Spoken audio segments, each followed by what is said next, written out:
teman-teman trainer, selamat datang di video training kelompok 17. Bagaimana kabar teman-teman hari ini? Semoga semuanya dalam keadaan baik-baik saja ya. Sebelumnya, perkenalkan nama saya Belinda Nindya Puspita sebagai trainer 1. Pada hari ini, saya juga akan ditemani oleh kedua rekan saya. Saya Nuraini Indrawati sebagai trainer 2. Saya Anabella Rosali sebagai trainer 3. Pada kesempatan kali ini, kami akan membahas materi yang sangat menarik dan juga bermanfaat, yaitu Expanded Roles for Trainers. Namun, sebelum menyimak materi training kali ini, ada beberapa aturan yang harus teman-teman perhatikan. Pertama, teman-teman dipersilakan untuk mencari ruangan yang kondusif dan posisi duduk yang nyaman, agar teman-teman bisa tetap fokus dalam menyimak materi. Kedua, teman-teman bisa ke toilet terlebih dahulu. Ketiga, siapkan air minum dalam jangkauan teman-teman. Keempat, siapkan buku catatan atau aplikasi di gadget teman-teman untuk mencatat poin-poin penting pada materi kali ini. Kelima, teman-teman bisa membuka e-book Active Training pada bab 18 yang berjudul Expanded Roles for Trainers. Dan yang terakhir, jangan skip video ini agar tidak ada materi yang terlewatkan. Selain itu, selama penjelasan materi, kami juga akan memberikan pop-up quiz yang bisa teman-teman jawab dengan cara menuliskan jawabannya di kolom komentar ya. Pada video materi sebelumnya, teman-teman trainer lain sudah membahas mengenai providing for back on the job application dan evaluating an active training program. Kedua bab tersebut termasuk ke dalam bagian 4 dari buku Active Training yang membahas mengenai bagaimana cara mengembangkan value dari sebuah program pelatihan aktif. Sekarang kita akan masuk ke bagian yang kelima, yaitu the evolving role of trainer atau peran trainer yang akan terus berkembang.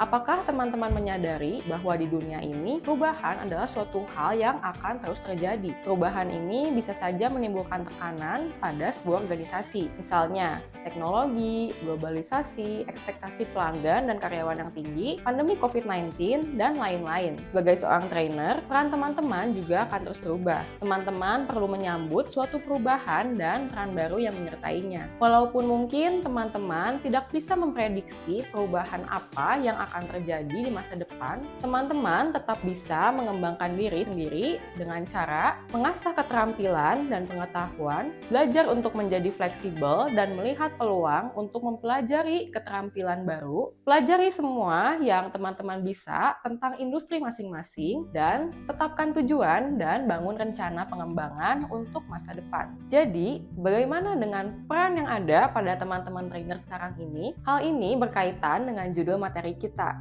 yaitu Expanded Roles for Trainers. Ada 6 peran atau 6 subbab yang akan kami bahas untuk dieksplorasi lebih lanjut di video kali ini. Yang pertama adalah onboarding, yang kedua adalah leading change, yang ketiga adalah coaching managers, yang keempat adalah mentoring programs, yang kelima adalah internal consulting, dan yang terakhir atau yang keenam adalah building teams. Berikut ini kami tampilkan mind map untuk materi Expanded Roles for Trainers. Teman-teman bisa pause videonya terlebih dahulu dan meng-screenshotnya sebagai catatan untuk belajar ya.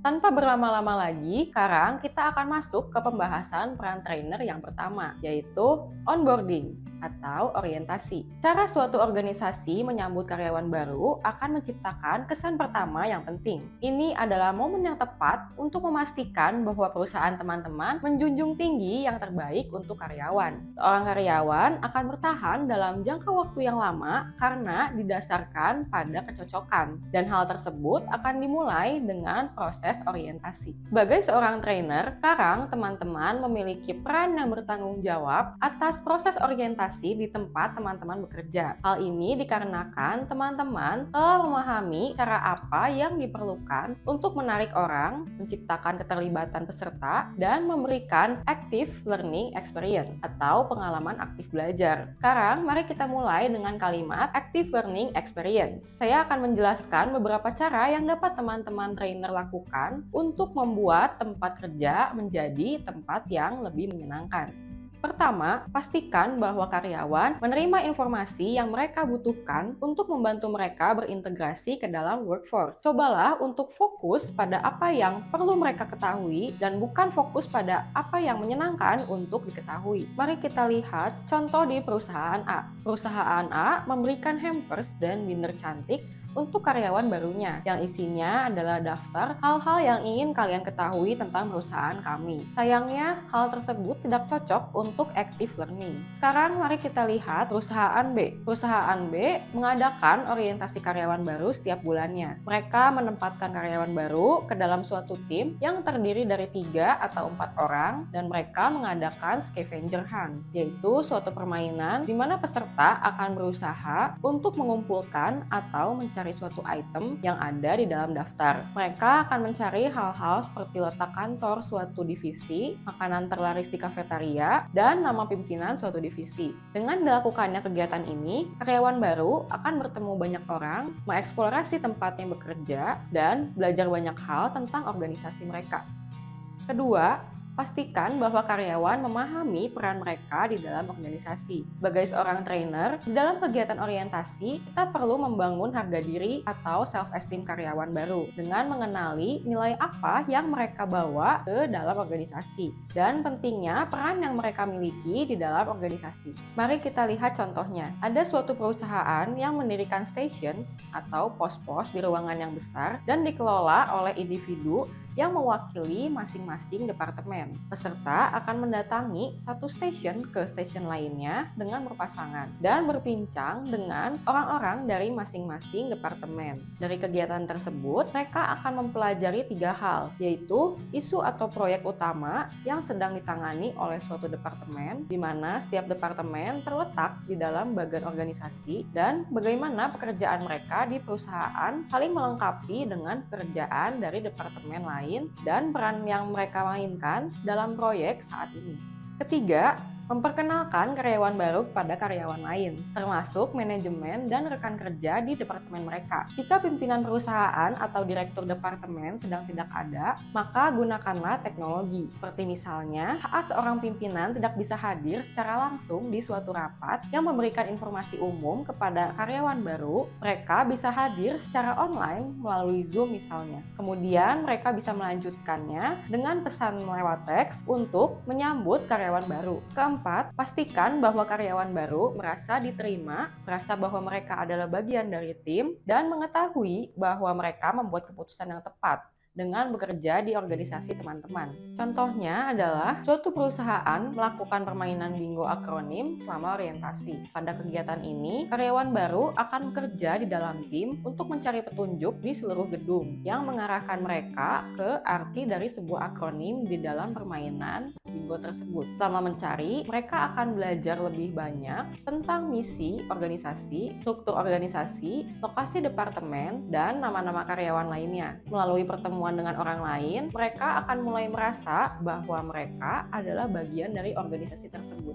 Seperti itulah contoh hal-hal yang bisa teman-teman trainer lakukan untuk membuat tempat kerja menjadi tempat yang lebih menyenangkan. Orientasi bukanlah sebuah acara, tetapi orientasi adalah keseluruhan dari suatu proses. Hal ini belum berakhir setelah acara utama berakhir. Banyak organisasi yang memastikan bahwa karyawan baru diberi teman atau pelatih yang akan membantu mereka merasa diterima. Ini adalah peran baru yang penting dan teman-teman dapat melihat bagaimana latar belakang active training akan membantu merencanakan dan merancang orientasi yang efektif. Orientasi yang positif akan mengarah ke tingkat keterlibatan karyawan yang lebih tinggi sejak awal mereka bekerja.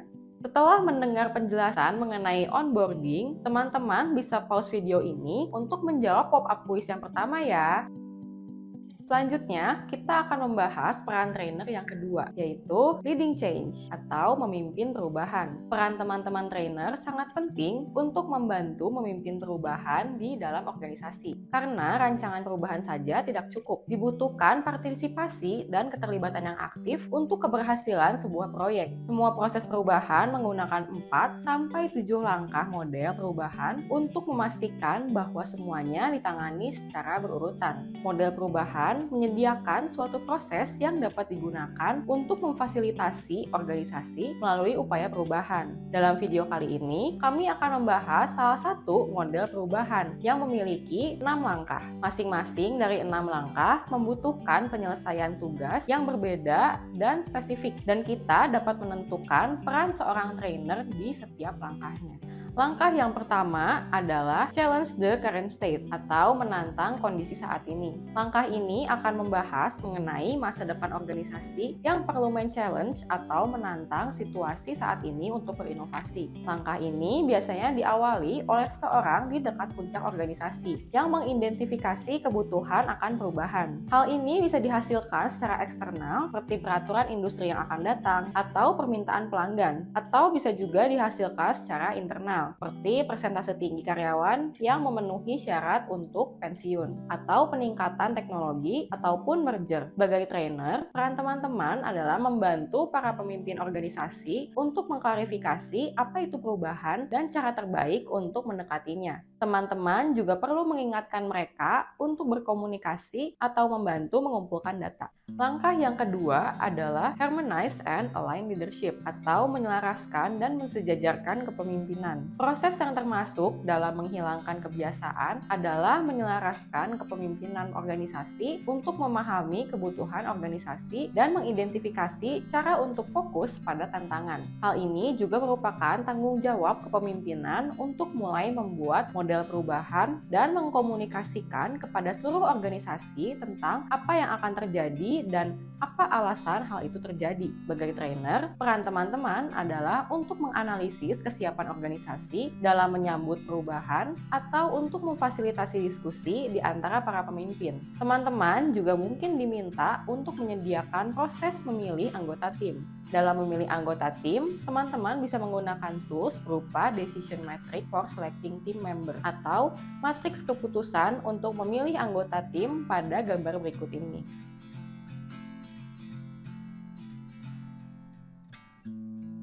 Langkah yang ketiga adalah activate commitment atau aktifkan komitmen. Saat fase perencanaan mulai bergerak ke fase desain, sebuah tim akan dibentuk untuk memulai desain, mempertimbangkan apa yang harus dipertahankan dan apa yang harus diubah, bagaimana cara mendapatkan dukungan dan keterlibatan karyawan, dan sejumlah acara lain untuk memastikan bahwa semuanya telah dipertimbangkan sebelum implementasi atau pelaksanaannya dimulai. Pada langkah ini, fasilitator perubahan mungkin diperlukan untuk mempelajari atau menemukan alat dan teknik baru untuk mengembangkan rencana implementasi yang akan membantu semua orang memahami bagaimana perubahan akan terjadi. Sebagai trainer, teman-teman dapat mulai melatih tim manajemen perubahan atau melatih orang lain dalam peran masing-masing. Teman-teman mungkin juga diminta untuk memfasilitasi pembuatan tim charter untuk tim manajemen perubahan, yaitu sebuah dokumen yang berisi tentang tujuan, aset, dan rintangan yang harus dihadapi oleh sebuah tim, atau diminta untuk mengatasi penolakan terhadap perubahan.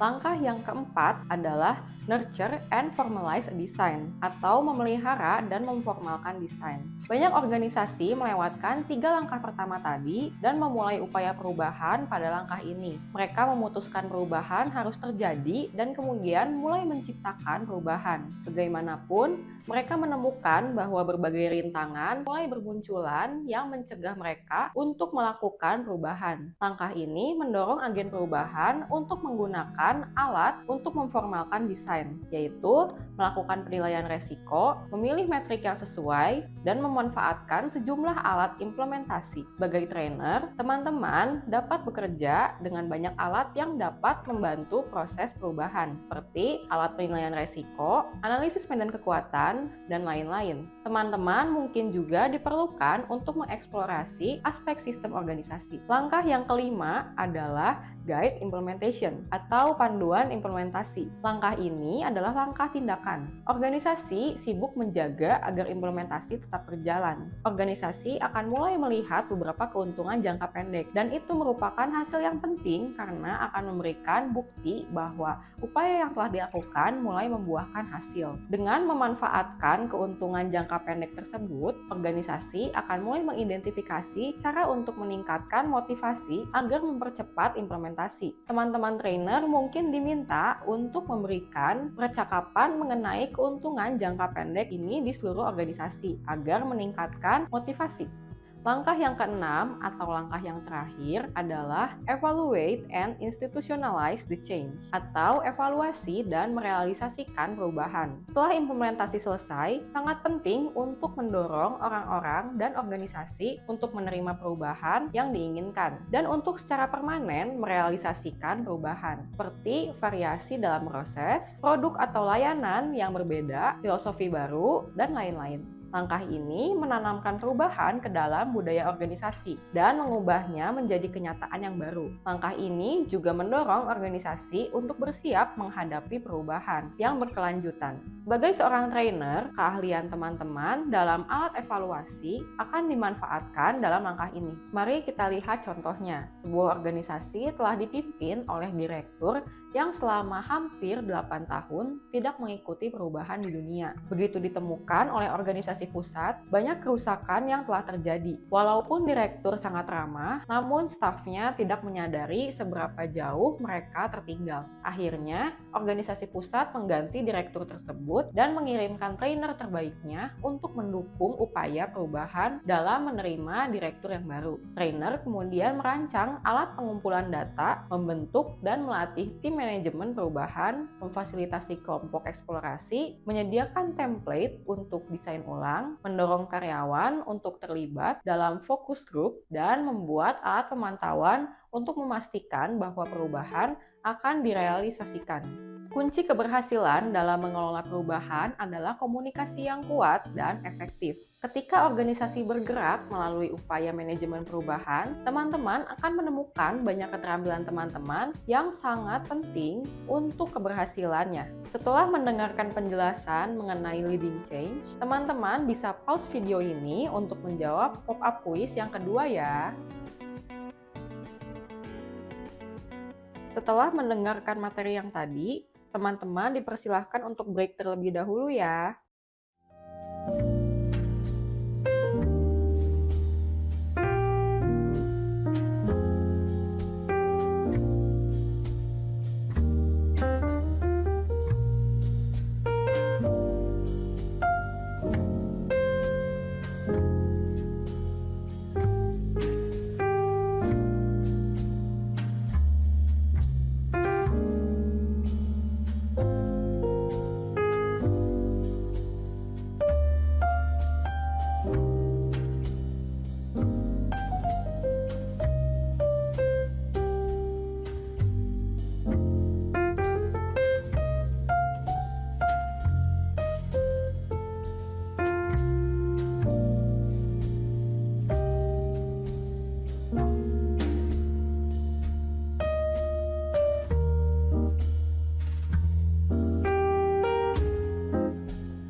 Selamat datang kembali teman-teman trainers. Setelah breaknya berakhir, sekarang teman-teman sudah lebih siap dan bersemangat untuk mendengarkan materi selanjutnya kan? Untuk peran trainer yang ketiga sampai 5, penjelasannya akan dilanjutkan oleh saya. Sekarang kita akan masuk ke peran trainer yang ketiga, yaitu coaching managers atau pelatihan managers. Mengembangkan orang-orang, meminimalisir kesenjangan keterampilan dalam workforce, dan meningkatkan pengetahuan harus menjadi kerjasama antara trainer dengan manajer. Oleh karena itu, sebagai trainer, teman-teman perlu menjelaskan mengenai peran manajer sebagai pengembang perusahaan dan menunjukkan kepada mereka cara menanamkan pengembangan ke dalam pekerjaan yang dilakukan dilakukan oleh karyawan. Terdapat 4 cara yang dapat dilakukan teman-teman trainer dalam membimbing manajer. Yang pertama, membantu manajer untuk belajar menemukan cara dalam mengembangkan karyawan saat merencanakan tugas kerja. Hal ini menyangkut perubahan pola pikir atau mindset, karena manajer dituntut untuk berpikir tentang jangka panjang. Yang kedua, trainer dapat membantu manajer bagaimana cara berpikir yang berbeda. Jika manajer dapat mulai berpikir tentang apa yang perlu dicapai dan menghubungkannya dengan apa yang perlu dipelajari, mereka akan mengubah pekerjaan menjadi sebuah alat development. Manajer perlu meminta pertanggungjawaban karyawan atas hasil kinerja dan perkembangan mereka. Lalu yang ketiga, trainer dapat bekerja sama dengan manajer untuk menganalisis keterampilan karyawan apa yang perlu ditingkatkan agar dapat memperoleh pencapaian yang lebih banyak. Trainer juga dapat membantu manajer untuk memilih tugas yang selaras dengan karyawan. Dan yang terakhir, trainer dapat membantu manajer untuk memikirkan kembali bagaimana cara yang tepat untuk mendelegasikan pekerjaan. Manfaat akan muncul ketika manajer belajar untuk menerapkan tugas kerja sehari-hari ke dalam komponen development. Trainer dapat menunjukkan bagaimana memecah tugas menjadi tugas-tugas baru yang lebih kecil yang akan memperluas keahlian karyawan. Hal ini mengharuskan teman-teman trainer untuk membuat rencana training agar para manajer dapat di-training dengan cepat. Setelah mendengarkan penjelasan mengenai coaching managers, teman-teman bisa post video ini untuk menjawab pop-up quiz yang ketiga ya. Peran trainer yang keempat adalah mentoring programs atau program mentoring. Setidaknya terdapat 2 orang di dalam hubungan mentoring, yaitu mentor dengan mentee, dan keduanya dapat memperoleh pengetahuan, wawasan, dan keterampilan baru yang berharga. Program mentoring tidak terbatas dalam setting formal saja. Di dunia social networking dalam sosial media, hubungan mentoring dapat terjalin dengan mudah selama ada individu yang bersemangat atau yang ingin belajar dan individu yang berkompeten dan berpengalaman dan bersedia menjadi mentor. Jika kedua individu tersebut bertemu, maka mereka akan terhubung dengan mudah dan memulai hubungan mentoring yang saling menguntungkan. Sebagai trainer profesional, teman-teman memiliki peran untuk mengembangkan trainee atau karyawan melalui program mentoring. Dalam peran ini, trainer dapat melakukan beberapa cara, yaitu pertama, membuat proses untuk menemukan dan mencocokkan atau memasangkan mentor dengan mentee. Kedua, mendesain survei kesiapan untuk mentor dan mentee. Ketiga, merancang dan melaksanakan program training mentoring. Keempat, menentukan cara untuk memberikan kesempatan mentoring bagi karyawan secara luas. Kelima, mengidentifikasi cara menggunakan media sosial untuk memfasilitasi mentoring. Keenam, membuat rencana evaluasi untuk mengukur keberhasilan program mentoring sehingga keberhasilannya dapat terukur. Lalu yang terakhir, menentukan pendekatan yang beragam dan sesuai untuk sebuah program. Contohnya, sebuah perusahaan kehilangan karyawan-karyawan yang kinerjanya baik dengan alasan kurangnya perkembangan dan tidak jelasnya cara dipromosikan. Kemudian, Departemen Talent Development di perusahaan tersebut membuat program mentoring termasuk training, marketing, dan proses memasangkan antara mentor dan mentee. Perusahaan melibatkan para ahli untuk mendiskusikan topik-topik seperti cara mempersiapkan posisi tingkat senior, kecerdasan emosional, kesenjangan generasi, dan keterampilan negosiasi. Sesi ini hanya terbuka untuk mentor dan mentee. Perusahaan mempertahankan daftar pemimpin senior yang dapat menjadi mentor yang potensial dan daftar lusinan individu yang bersedia untuk membimbing karyawan lain. Kemudian, perusahaan mengidentifikasi tujuan mentoring dan memulai diskusi melalui email antara mentor dan mentee untuk menstimulasi diskusi. Evaluasi dan diskusi menunjukkan tingkat kepuasan yang tinggi melalui program tersebut. Perusahaan percaya bahwa kunci suksesnya adalah menciptakan kecocokan terbaik yang dimulai dengan mentor partnership agreement. Setelah mendengar penjelasan mengenai mentoring program, teman-teman bisa pause video ini untuk menjawab pop-up quiz yang keempat ya. Peran trainer yang kelima adalah internal consulting atau konsultan internal. Konsultan internal perlu memiliki pengetahuan mendalam tentang organisasi di mana mereka berada agar dapat bersikap netral di saat-saat sulit. Oleh karena itu, konsultan internal mungkin diminta untuk mengambil proyek yang sulit, membuat perubahan organisasi, atau menyimpan dan menguapkan informasi rahasia. Selain itu, konsultan internal juga memiliki pekerjaan yang menarik. Mereka dipanggil untuk memfasilitasi pertemuan atau meeting penting, menjadi pelopor dalam upaya perubahan, dan juga merancang sistem untuk proyek ke depannya. Berikut ini terdapat peran-peran konsultan internal menurut Bev Scott dan Kim Barr.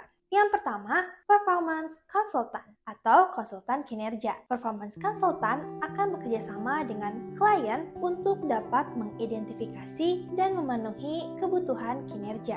Lalu, peran konsultan internal yang kedua adalah trust advisor atau penasihat terpercaya. Pemimpin biasanya akan dihadapkan dengan perubahan yang cepat, kompleksitas lingkungan, pasar global yang kompetitif, dan teknologi yang berubah dengan cepat. Di tengah gejolak tersebut, konsultan internal harus fokus menjaga keselarasan budaya dan memenuhi harapan dari klien dan karyawan. Konsultan internal dapat berfungsi sebagai sounding board atau pembawa berita untuk para pimpinan. Trust advisor adalah orang kepercayaan yang dapat memberikan komunikasi dan reaksi yang terpercaya. Lalu, peran konsultan internal yang terakhir ialah change leader atau pemimpin perubahan. Ketika organisasi terus bertahan mengatasi perubahan dalam lingkungan bisnis, fasilitator diperlukan untuk mendampingi implementasi dan inovasi. Konsultan internal mungkin diminta untuk membimbing proses dan menjadi pendorong untuk menginisiasi perubahan dalam perusahaan. Lalu, apa sajakah yang diperlukan untuk menjadi konsultan internal yang sukses? Pertama dan yang terpenting, teman-teman trainer harus mendapatkan kepercayaan dan kredibilitas semua orang dalam organisasi, yaitu pemimpin dan karyawan. Terdapat daftar checklist yang didasarkan pada karya Scott dan Barnes. Ini akan membantu teman-teman trainers memikirkan kekuatan teman-teman untuk peran ini. Setelah mendengarkan penjelasan mengenai internal consulting, teman-teman bisa pause video ini untuk menjawab pop-up quiz yang kelima ya. Setelah mendengarkan materi yang tadi, teman-teman dipersilakan untuk break terlebih dahulu ya.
Selamat datang kembali teman-teman trainer.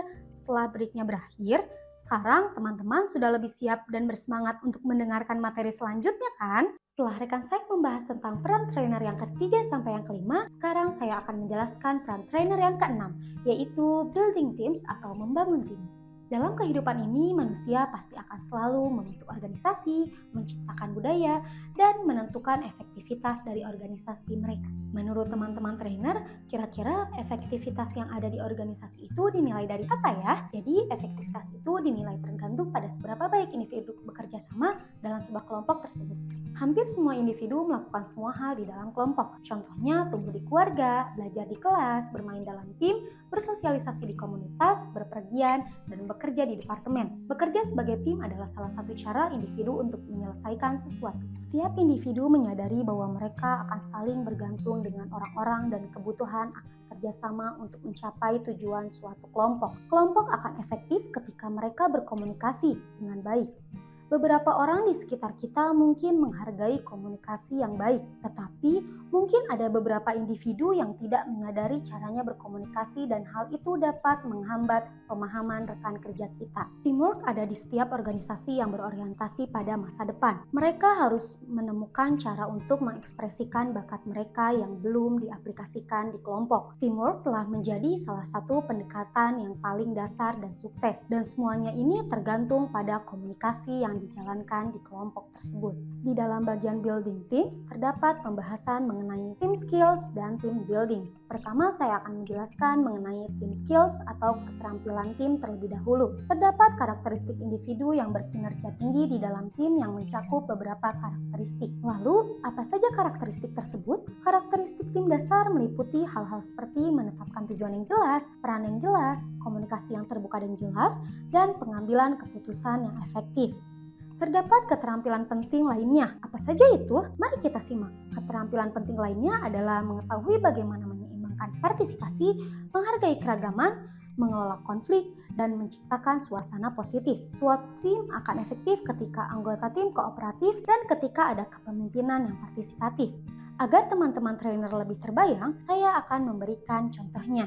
Misalnya, untuk mendorong diskusi seputar karakteristik tim, seorang trainer akan bertanya dan membentuk tim untuk menjawab pertanyaan tersebut dengan pilihan jawaban benar atau salah. Pertanyaan dirancang untuk menciptakan diskusi dan jawaban yang benar untuk masing-masing dari pertanyaan tersebut sebenarnya adalah tergantung dari keadaan yang berada di dalam pertanyaan tersebut.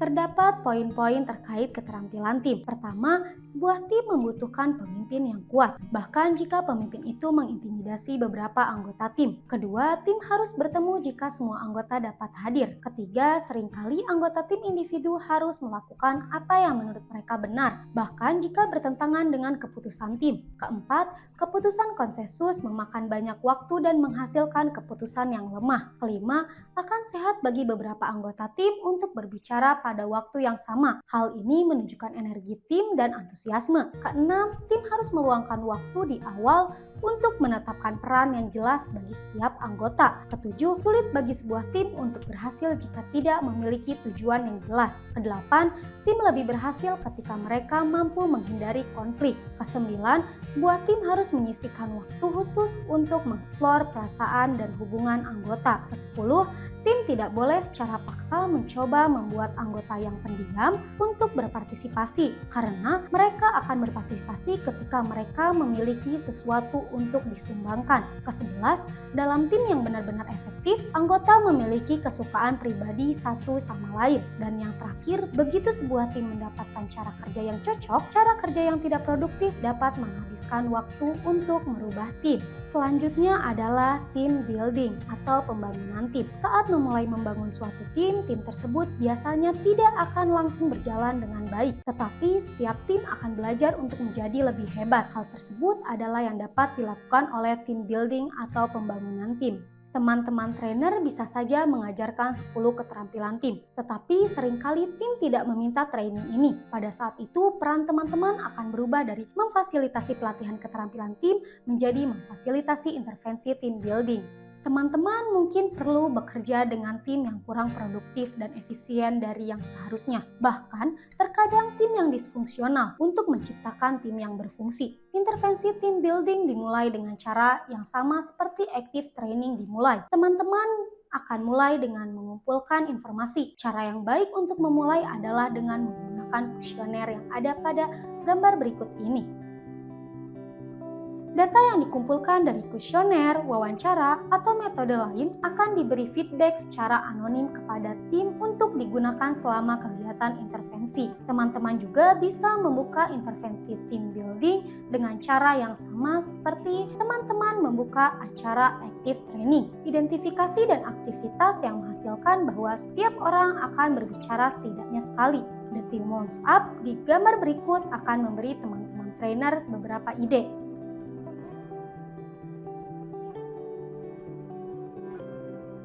Masing-masing peran ini akan memperluas tanggung jawab, peluang, dan perkembangan teman-teman. Rangkulah perubahan yang ada dan buatlah rencana aksi peran baru menggunakan contoh lembar kerja seperti berikut ini. Setelah mendengar penjelasan mengenai building teams, teman-teman bisa pause video ini untuk menjawab pop-up quiz yang keenam ya. Kesimpulan dari materi kali ini adalah terdapat 6 peran yang dapat dilakukan oleh teman-teman trainer saat ini. Yang pertama adalah onboarding atau orientasi. Seorang trainer memiliki peran yang bertanggung jawab atas proses orientasi di tempat kerja. Terdapat cara-cara yang dapat dilakukan trainer untuk membuat tempat kerja menjadi tempat yang lebih menyenangkan. Pertama, pastikan bahwa karyawan menerima informasi yang mereka butuhkan. Kedua, pastikan bahwa karyawan memahami bagaimana peran mereka di dalam organisasi. Ketiga, perkenalkan karyawan baru kepada karyawan lain. Keempat, pastikan bahwa karyawan baru merasa diterima, merasa bahwa mereka adalah bagian dari tim, dan mengetahui bahwa mereka membuat keputusan yang tepat. Peran trainer yang kedua adalah leading change atau memimpin perubahan. Semua proses perubahan membutuhkan model perubahan karena model perubahan menyediakan suatu proses yang dapat digunakan untuk memfasilitasi organisasi melalui upaya perubahan. Terdapat model perubahan yang memiliki 6 langkah dan masing-masing dari 6 langkah tersebut membutuhkan penyelesaian tugas yang berbeda dan spesifik. Peran seorang trainer dibutuhkan di setiap langkahnya. Langkah yang pertama adalah challenge the current state atau menantang kondisi saat ini. Langkah yang kedua adalah harmonize and align leadership atau menyelaraskan dan menyejajarkan kepemimpinan. Langkah yang ketiga adalah activate commitment atau aktifkan komitmen. Langkah yang keempat adalah nurture and formalize a design atau memelihara dan memformalkan desain. Langkah yang kelima adalah guide implementation atau panduan implementasi. Langkah yang keenam atau langkah yang terakhir adalah evaluasi dan merealisasikan perubahan.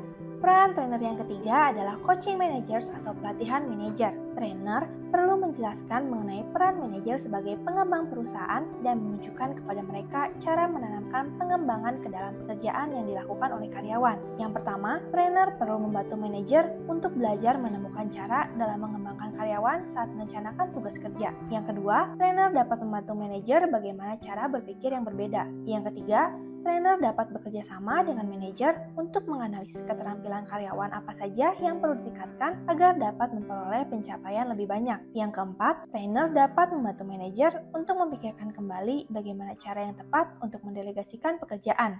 Peran trainer yang keempat adalah mentoring programs atau program mentoring. Trainer memiliki peran untuk mengembangkan trainee atau karyawan melalui program mentoring. Dalam peran ini, trainer dapat melakukan beberapa cara, yaitu pertama, membuat proses untuk menemukan dan memasangkan mentor dengan mentee. Kedua, mendesain survei kesiapan untuk mentor dan mentee. Ketiga, merancang dan melaksanakan program training mentoring. Keempat, menentukan cara untuk memberikan kesempatan mentoring bagi karyawan secara luas. Kelima, mengidentifikasi cara menggunakan media sosial untuk memfasilitasi mentoring. Keenam, membuat rencana evaluasi untuk mengukur keberhasilan program mentoring sehingga keberhasilannya dapat terukur. Lalu yang terakhir, menentukan pendekatan yang beragam dan sesuai untuk sebuah program. Peran trainer yang kelima adalah internal consulting atau konsultan internal. Konsultan internal perlu memiliki pengetahuan mendalam tentang organisasi di mana mereka berada agar dapat bersifat netral di saat-saat sulit. Selain itu, konsultan internal juga biasanya dipanggil untuk memfasilitasi meeting penting, menjadi pelopor dalam upaya perubahan, dan juga merancang sistem untuk proyek ke depannya. Berikut ini terdapat peran-peran konsultan internal menurut Dave Scott dan Kim Burns. Yang pertama, performance konsultan atau konsultan kinerja. Performance konsultan akan bekerja sama dengan klien untuk dapat mengidentifikasi dan memenuhi kebutuhan kinerja. Yang kedua, ialah trust advisor atau penasihat terpercaya. Trust advisor adalah orang kepercayaan yang dapat memberikan komunikasi dan reaksi yang terpercaya. Yang terakhir ialah change leader atau pemimpin perubahan. Konsultan internal dapat membimbing proses dan menjadi pendorong untuk menginisiasi perubahan dalam perusahaan. Lalu yang terakhir yaitu building teams. Efektivitas organisasi tergantung pada seberapa baik individu bekerja sama di dalam kelompok. Kelompok akan efektif ketika mereka berkomunikasi dengan baik. Teamwork telah menjadi salah satu pendekatan yang paling dasar dan sukses, dan semuanya ini tergantung pada komunikasi yang dijalankan di kelompok tersebut. Di dalam bagian building teams, terdapat pembahasan mengenai team skills dan team building. Yang pertama adalah team skills atau keterampilan tim. Terdapat karakteristik individu yang berkinerja tinggi dan di dalam tim yang mencakup beberapa karakteristik. Karakteristik tim dasar meliputi hal-hal seperti menetapkan tujuan yang jelas, peran yang jelas, komunikasi yang terbuka dan jelas, dan pengambilan keputusan yang efektif. Terdapat keterampilan penting lainnya, yaitu mengetahui bagaimana menyeimbangkan partisipasi, menghargai keragaman, mengelola konflik, dan menciptakan suasana positif. Suatu tim akan efektif ketika anggota tim kooperatif dan ketika ada kepemimpinan yang partisipatif. Selanjutnya ada team building atau pembangunan tim. Peran trainer adalah memfasilitasi intervensi team building. Intervensi team building dimulai dengan cara yang sama seperti active training dimulai. Trainer akan mulai dengan mengumpulkan informasi. Cara yang baik untuk memulai adalah dengan menggunakan kuesioner. Kemudian, data yang dikumpulkan dari kuesioner, wawancara, atau metode lain akan diberi feedback secara anonim kepada tim untuk digunakan selama kegiatan intervensi. Dengan demikian, berakhirlah sesi training dari kelompok kami. Terima kasih ya karena teman-teman sudah berpartisipasi secara aktif dan menonton videonya sampai akhir. Semoga materi kali ini dapat dipahami dan dapat bermanfaat bagi teman-teman trainer ya. Sampai bertemu di lain kesempatan.